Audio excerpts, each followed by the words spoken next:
All right, so we're just about ready to start on scales and understanding what the diatonic scale is, how to apply it to the guitar, all those kinds of things. But there is one other thing that we need to talk about, which is the reality of reading notation as a guitar player. Now, we talked previously about how when you look at the staff and you see middle C on the staff, okay, that would equate to this pitch right here, and how we could find that pitch in other places, which is absolutely true. But as guitar players, we actually play an octave lower. And I wanted to show you an example of that in the real world here so you can kind of see what I'm talking about.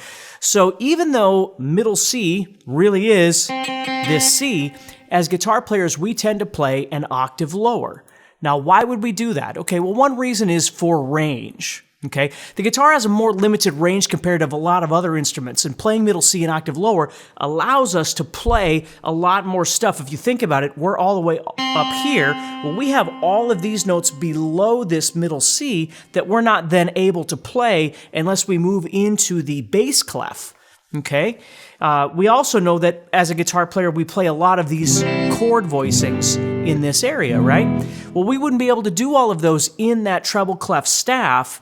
We'd have to move again to bass clef. So there's a lot of different reasons why we do this. I just want you to be aware that we do it. Now let me show you.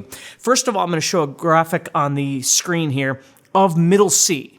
Okay? So if you went to piano, you played middle C, the pitch you would hear is this. Okay? And I don't want this to confuse you. Just follow me here. So let's look at a real world example. I'm going to pull up a song called Uptown Funk. Okay? Which is Bruno Mars and Mark Ronson. Okay? Now, I'm not going to play the whole song. I want to play the riff for you. Now, before I do that, though, I want you to see, we're going to look at this graphic on the screen, okay?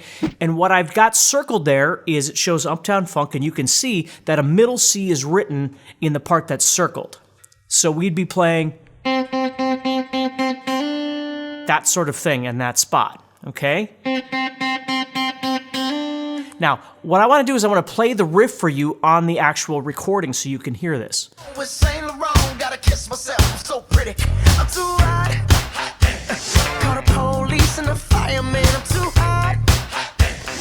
Did you hear it in the background there? Okay, so I'm going to show you another graphic here. Now, this graphic shows you the notes written, okay? And it also shows you the notes written on the tab. And look what it shows. It shows... Now, again, technically I'd be doing that with a hammer on, but you get the idea. So it's written as middle C, but we're playing it an octave lower on this C.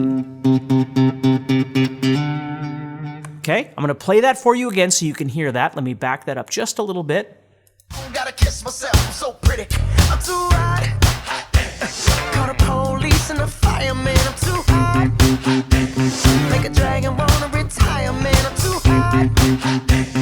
Say my name, okay? You know who I am. So I just want you to be aware that when we play as guitar players, even though middle C is here, okay, we as guitar players play an octave lower. Okay, and I want to get that out of the way before we start doing our scales, just in case you start, looking at notation and things like that. This will all make more sense to you. Okay, so this is middle C. Again, you're not wrong.